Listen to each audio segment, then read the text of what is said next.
실제 7,500만 원을 투자해서 약 3천만 원의 수익을 창출하는 것이죠. 기간은 얼마 정도 소요가 됐을까? 사왔을 때가 6월 5일이었습니다. 실제 배당이 이루어진 건 며칠이죠? 25년 8월 7일입니다. 2달 정도가 걸린 거죠. 내가 7천만 원을 투자를 해서 3천만 원의 수익을 얻었어. 얼마 만에? 2달 만에. 그러면 연으로 환산하게 되면 여러분들께서 더 잘 아실 거라고 저는 생각해요. 롯마켓TV 도대표입니다. 오늘은 NPL이 어떻게 해서 수익이 나고 그 구조는 어떻게 되는지, 또 그런 NPL의 수익 구조를 가지고 있는 경매 사건은 어떻게 이루어져 있는지를 제가 한번 알려드리도록 할게요. 오늘 소개해드릴 경매 사건은 이겁니다. 24타경의 4844 아파트 경매 물건이었고요. 채권자는 신협이었습니다. 감정가 3억 7,500만 원의 아파트를 임의 경매를 넣었죠. 누가? 채권자인 신협이. 얼마를 받기 위해서? 3억 1천만 원을 받기 위해서 경매를 넣은 건이고요. 이 채권을 원래라면 경매가 다 끝나고 배당금이 생겼을 때 이 신협이 배당금을 받아가겠죠. 그런데 경매가 진행되는 과정에서 저희가 이 채권을 사오게 되는데, 채권을 사고 팔았다에 대한 부분들은 어디서 알 수 있을까요? 법원 문건송달내역에서 알 수 있습니다. 자, 여기 보시면 경매사건 문건송달내역에서는 그 해당 경매를 진행하고 있는 법원과 이 채권을 사고 팔았다라는 개념의 당사자들이 주고받은 내역이 올라가는 것이죠. 일자별로 다 기록이 됩니다. 여기 6월 5일자에 신협이, 채권자인 은행인 신협이 뭐라고 되어 있습니까? 채권자가 변경됐어. 채권자가 변경되었고 채권자에서 이제 환급계좌 변경 신청서를 제출하는데, 여러분들께서 이렇게 생각하시면 됩니다. 채권자가 바뀌었구나. 채권자가 신협에서부터 대부업체로 채권이 거래가 되었구나 라고 생각하시면 됩니다. 여기에서 우리가 하나 더 알 수 있는 게 있죠. 채권을 사올 때 여기 보시면 질권자라는 개념이 있어요. 질권자. 쉽습니다. 이 채권을 사온 사람이 채권을 사올 때 그 채권을 담보로 대출을 받을 수가 있는데, 그것이 우리는 질권 대출이라고 합니다. 그래서 여기 보시면 근저당권부 질권자라고 나와 있죠. 이 채권이 거래가 되면서 채권을 사온 사람이 채권을 담보로 대출을 받았구나 라고 생각하시면 됩니다. 그렇게 해서 채권자가 변경이 됐고 경매 절차는 진행되게 됩니다. 경매 절차가 진행이 되어서 결과가 어떻게 됐습니까? 이렇게 3억 4천만 원에 낙찰이 됐다. 어떻게 정산이 되느냐? 여기에 보시면 1순위 채권자인 근저당을 가지고 있는 신협이 원래는 배당을 받아야 돼. 채권자로서. 근데 여러분들께 서두에 채권자가 뭐 바뀌었다라고 제가 문건 송달내역에 설명을 드렸죠. 그러면 여기에 신협이 아닌 채권을 사간 대부사에서 배당을 받아가게 됩니다. 다르게 얘기하면 채권을 사간 투자자가 배당을 받아가게 됩니다. 그러면 이 채권의 원금이 얼마인가를 계산을 해봐야 되는데, 여기 보시면 근저당 금액이 나와 있죠. 3억 6천입니다. 보통은 대출되는 금액에서 몇 프로? 120%를 설정해서 대출이 나가기 때문에 역산하면 이 3억 6천은 금액이 얼마죠? 원금이, 대출 원금이 3억 원이다 라는 가정에서 보시면 됩니다. 배당표상에 보시면 매각대금이 얼마입니까? 3억 4천입니다. 그러면 여러분들께 서두에 말씀드린 것처럼 채권을 사올 때 대출을 받았다라고 설명을 드렸어요. 여기 보시면 질권자라고 되어 있죠. 순위번호 첫 번째, 두 번째. 근데 똑같은 질권자 2명이야. 여기서 알 수 있게 된 게 채권 3억 원을 사올 때 여기에서 2억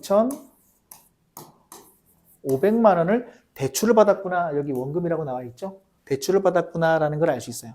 그러면 여기 3억 6천은 무엇인가? 실제 여러분들께서 아까 보신 것처럼 근저당 금액의 채권 최고액 3억 6천을 후순위 근질권자가 다 청구를 한 겁니다. 왜냐하면 경매 배당상에서는 청구를 한다라고 해서 다 배당이 이루어지는 게 아니라 배당 재원이 허락하는 금액 이내에서 배당이 이루어지기 때문에 그렇습니다.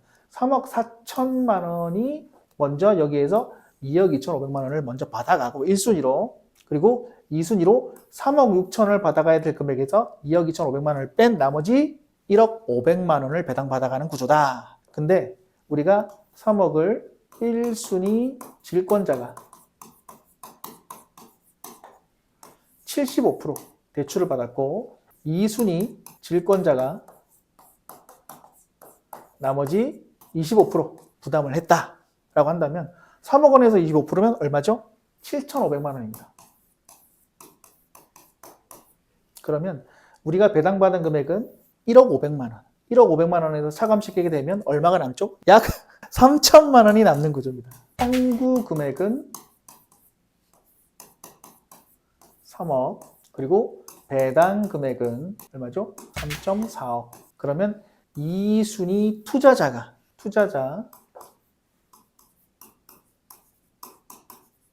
실제 7,500만 원을 투자해서 1억 500만 원을 배당을 받았기 때문에 약 3천만 원의 수익을 창출하는 것이죠. 이렇게 3천만 원의 수익이 나기까지 기간은 얼마 정도 소요가 됐을까? 보통 경매 사건은 1년 정도가 걸리는데 본건은 경매가 한창 진행 중일 때 투자자가 채권을 사왔기 때문에 여러분 기억하세요? 채권을 사왔을 때가 6월 5일이었습니다. 문건 송달 내역에서. 하지만 실제 배당이 이루어진 건 며칠이죠? 25년 8월 7일입니다. 그러면 몇 개월 정도가 걸린 거죠? 2달 정도가 걸린 거죠. 2달. 자, 이 간극은 2달입니다. 2달.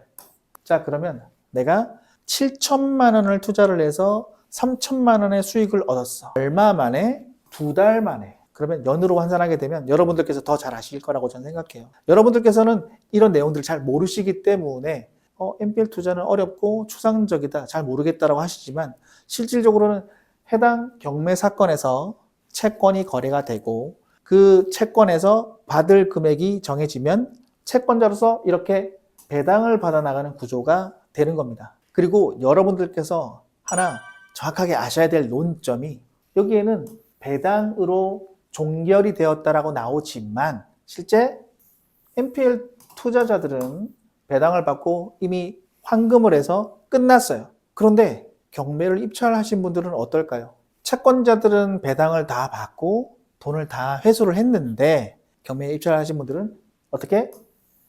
여기서부터 시작이죠. 싸게 낙찰 받으셨나요? 90% 낙찰 받았다. 기분이 좋지.